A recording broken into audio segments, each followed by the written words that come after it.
సంవత్సరాల తరబడి ఎన్ని మందులు వాడినా మీ మోకాల నొప్పులు తగ్గట్లేదా? ప్రాణ పెయిన్ క్లినిక్ లో అత్యాధునిక చికిత్స. నమస్కారం శ్రీ ఆచార్య అనంతకృష్ణ స్వామి గారు. నమస్కారం. ఈ వీడియోలో ఏం చెప్తున్నారు? ఎప్పటివరకు మనం వీడియోలో ఎన్నో సందర్భాల్లో మీరు నవ్వారు, నేను కూడా నవ్వాను, వాళ్ళు కూడా నవ్వారు. అవును కదా?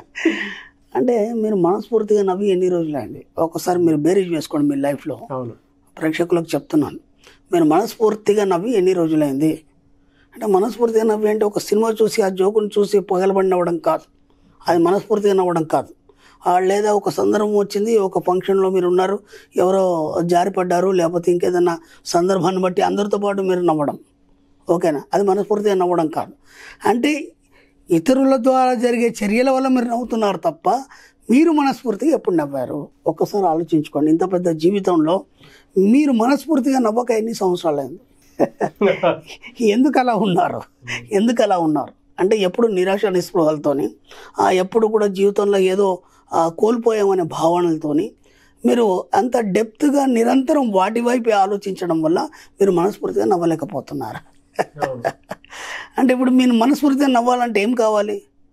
మీకు సంపూర్ణత్వం అనేది కావాలి. సంపూర్ణత్వం వచ్చిన తర్వాత అప్పుడు మనస్ఫూర్తిగా నవ్వరు. మీరు ఎందుకు నవ్వరంటే ఎప్పుడు ఆనందంతో కూడి ఉంటారు కాబట్టి స్పెషల్గా మీరు నవ్వే అవసరం లేదు. అర్థమైందా? దానికోసం ప్రత్యేకంగా నవ్వు అంటే ఏమి ఉండదు. ఇక మీ మనసు అనేది ఎప్పుడు ఆనందంగా సంపూర్ణత్వంతో కూడి ఉంది కాబట్టి ఎప్పుడు ఒకే లెవెల్లో, ఇక అక్కడ మీకు ఎక్కువ తక్కువ అంటూ ఏముండదు.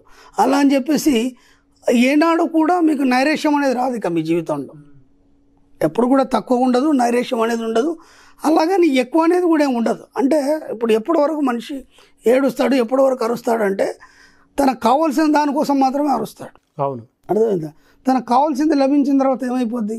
ఇక ఆలోచన ఉండదు. ఇప్పుడు విపరీతం ఆకలి అవుతుందండి మీకు, మీరు ఇంటికి వెళ్ళి భోజనం చేయాలి, ట్రాఫిక్లో ఇరుక్కున్నారు, ఇమ్మీడియట్లీ మీరు ఆలోచన ఉంటుంది, ఇప్పుడు ట్రాఫిక్లో ఇరుక్కున్నాను, వెళ్ళాలంటే చాలా టైం పట్టుద్ది కాబట్టి ఇక్కడెక్కడో తినేద్దాం అనుకుంటారు, పక్కన ఏదో టిఫిన్ సెంటర్ హోటల్ ఉంది, వెళ్ళారు, తినేశారు. ఇక ఆకలి ఆలోచన పోయిందా లేదా? పోయింది.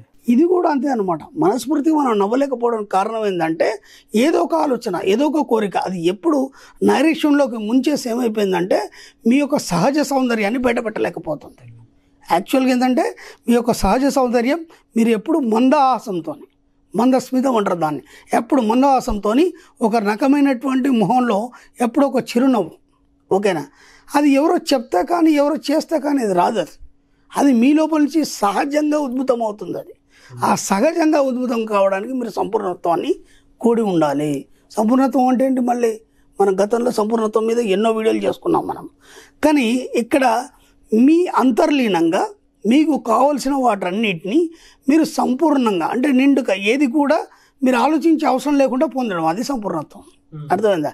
సపోజు మీకు కావాల్సినటువంటి ఒక డబ్బు అనుకోవచ్చు, ఒక గోల్డ్ అనుకోవచ్చు, లేదంటే ఒక వస్తువు అనుకోవచ్చు, ఏదైనా కావచ్చు, అది మీరు అనుకునే లోపు మీరు కలిగి ఉండడం.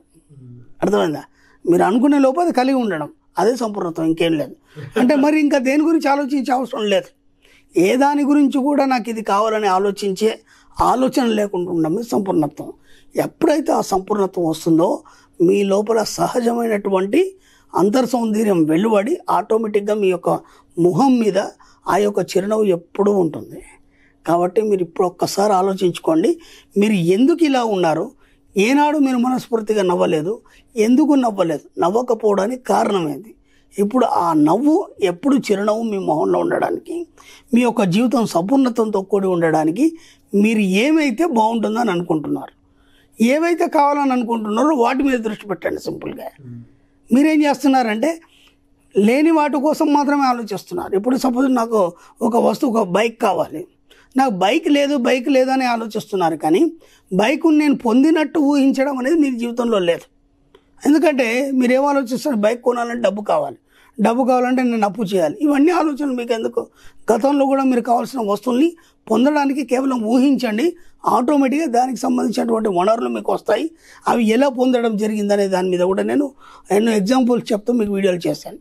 కాబట్టి ఇక నుంచి మీరు సంపూర్ణత్వంతో కూడి ఉండడానికి, ఎప్పుడు మీ ముఖం మీద చిరునవ్వు ఉండడానికి మీకు ఏమేం కావాలి, మీ లైఫ్ ఎలా ఉండాలి, మీకు కావాల్సిన వాటి మీద దృష్టి పెట్టండి. అంతే. అవి ఎలా వస్తాయనేది మీకు సంబంధం లేదు.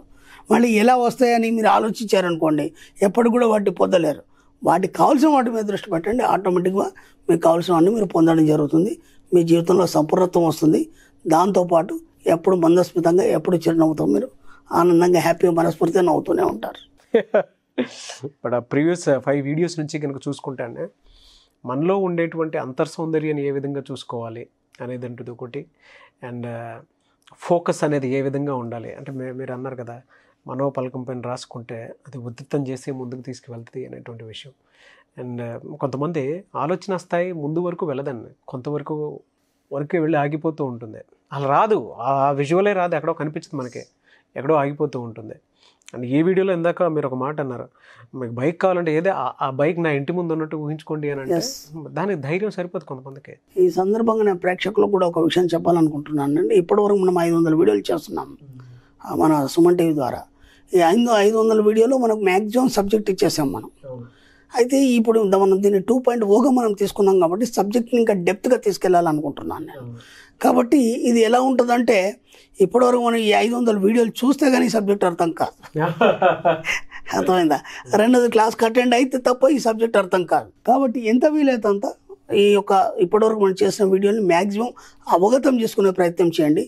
ఎందుకంటే ఇప్పుడు మనం ప్రైమరీ నుంచి పిహెచ్డి దాకా వచ్చేసాం. ఇప్పుడు పిహెచ్డిలో మళ్ళీ మనం ప్రైమరీ చెప్తే బాగుండదు. కాబట్టి కొద్దిగా డెప్త్గానే ఉంటుంది సబ్జెక్టు. వీలైనంత మట్టుకి ఇప్పుడు ఇక్కడ నుంచి స్టార్ట్ అయిన వీడియోని వీలైనంత 1-2 సార్లు చూడండి. నిజమే అండి, ఎందుకంటే మనం ప్రైమరీ దాటేసి ఇక్కడ దాకా వచ్చేసాము.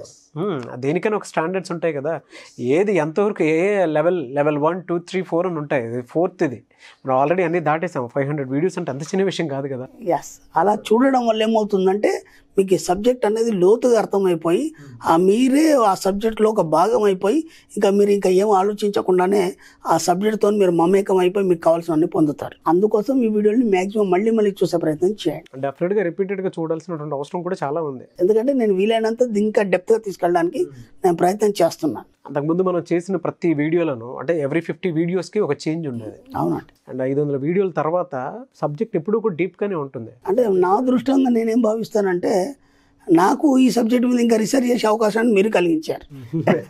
ఎందుకంటే ఇప్పటిదాకా నన్ను పట్టుకొని లాక్కొచ్చి దాదాపు 500 వీడియోలు నాతో చేయించడం అంటే మాటలు కాదు.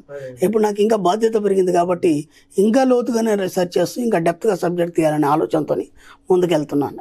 అండ్ వన్ మోర్ ఏంటంటే దీనికి సంబంధించిందే సిలబస్ లాగా పెట్టి కొంతమంది చెప్తున్నటువంటి వాళ్ళు కూడా ఉన్నారు, ఇన్స్టిట్యూట్ లాగా ఫామ్ చేసి చెప్తున్నటువంటి వాళ్ళు కూడా ఉన్నారు. అంటే అంత పెద్ద ఇది ఉంది. అంటే మనకు కూడా ఏమైందంటే చాలామంది ఇన్స్టిట్యూట్ వాళ్ళు కాల్ చేస్తున్నారు. ఎందుకంటే వాళ్ళ ఇన్స్టిట్యూట్లో కానీ వాళ్ళకి సంబంధించిన సంస్థల్లో కానీ ఈ సబ్జెక్ట్ గురించి ఒకరోజైనా క్లాస్ ఇవ్వాలని చెప్పేసి దానికి కూడా మేము ప్లాన్ చేస్తున్నాము. అంటే పెద్ద మనకి ఉంటాయి కదా సాఫ్ట్వేర్ కంపెనీస్ కానీ లేదంటే ఇంకేదైనా పెద్ద కంపెనీస్ ఉంటాయి కదా, వాళ్ళ దగ్గర ఎంప్లాయీస్ ఉంటారు కదా, వాళ్ళకు అకాడమీ కంప్లీట్ అయిపోయినటువంటి ఇన్స్టిట్యూట్స్ కానివ్వండి, కాలేజెస్ కానీ ఏవైతే ఉన్నాయో ఇలాంటిది ఒకటి కూడా ఉంది అనేటువంటి విషయాన్ని కొంతమంది అడిగి క్లాసెస్ కోసం అడిగినటువంటి వాళ్ళు కూడా ఉన్నారు. చాలామంది నాకు కూడా కాల్ చేస్తున్నారు, దాని గురించి కూడా ప్లాన్ చేస్తున్నాం. ఎందుకంటే ఇప్పుడు ఈ సబ్జెక్ట్ని మనం అప్పుడు ఒక కాలేజీలో చెప్పినప్పుడు అది ఇంకో రకంగా ఉండాలి, ఒక ఇన్స్టిట్యూట్లో చెప్పినప్పుడు ఇంకో రకంగా ఉండాలి, ఒక కంపెనీలో చెప్పినప్పుడు అంటే వాళ్ళ కంపెనీకి అనుగుణంగా ఉండాలి. అవును, అదే దానికి డిజైన్ చేయడం జరుగుతుంది. మళ్ళీ డిజైన్ చేసి ఇదే సబ్జెక్టు కానీ వాళ్ళకి తగ్గట్టుగా డిజైన్ చేయాలి కదా, దాని మీద ప్లాన్స్ జరుగుతున్నాయి. ఎవరైనా సరే ఒకవేళ అలా అనుకుంటే వాళ్ళకి తగ్గట్టుగా మనం సబ్జెక్ట్ చెప్పడానికి సిద్ధంగా ఉన్నాం. డెఫినెట్గా సార్. థ్యాంక్ యూ అండి. Thank you so much Shri Acharya Anantakrishna Swami గారు. థ్యాంక్ యూ అండి. సుమన్ టీవీలో మీ పర్సనల్ అండ్ బిజినెస్ ప్రమోషన్స్ కోసం కింది నెంబర్కి కాంటాక్ట్ చేయండి.